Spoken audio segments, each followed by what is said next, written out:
use the word accountability in your responses today. That's a very important word to me. And I've got something in my lexicon that I refer to as the accountability ladder. And I want to tell you about that ladder. And I want to do it at the expense of my son.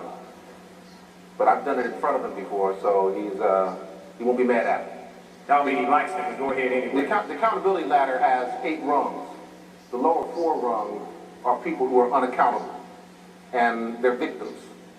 And too much of what we do in our movement today is a function of acting and thinking like victims. Accountable people who are at the top 4 rungs of the ladder are powerful people.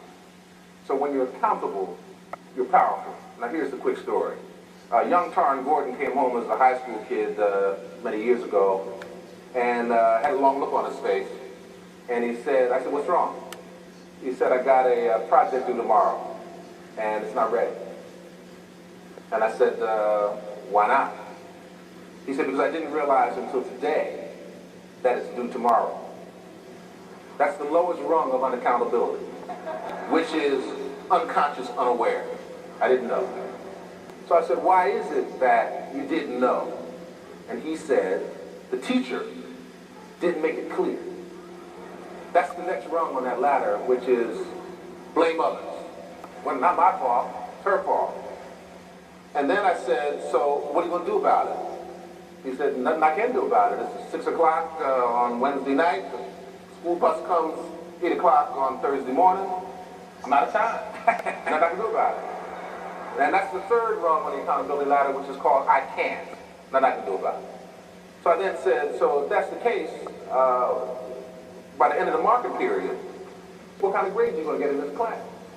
He said, well, it's only the middle of the market period. There may be a couple more tests before the market period's over, and I might get a chance to work this out. That's the 4th rung on the unaccountability ladder, called wait and hope. All right? Now, victims are people who don't know there's a problem. If they know there's a problem, blame it on somebody else. Or they say there's nothing I can do about it. Or they say, we all know unaccountable people, by the way. Or they say, well, you know, I'm just going to wait this out and things might take care of themselves. That's all victim-oriented thinking. That's not accountable thinking. Accountable people, here's what Tarn could have said when I saw that long face and said, what's wrong? He could have said, Dad, I messed up. Got paper due tomorrow. Should have had it done by now. Wasn't paying attention, snuck up on me. I got a crunch. That's the 1st rung of being accountable, which is acknowledging reality. Now, once he acknowledged reality, what he could have said was, so here's what I'm going to do. This is the electronic age. This is the age of the internet. As somebody earlier today said, you can Google anything. All the information you can want is at your fingertips. So here's what I'm going to do, Dad. I'm going to crunch on this. The bus doesn't come until 8 o'clock tomorrow morning. It's 6 o'clock at night. I got all this time. I got 14 hours to get this right. I got 14 hours. So that's finding a solution.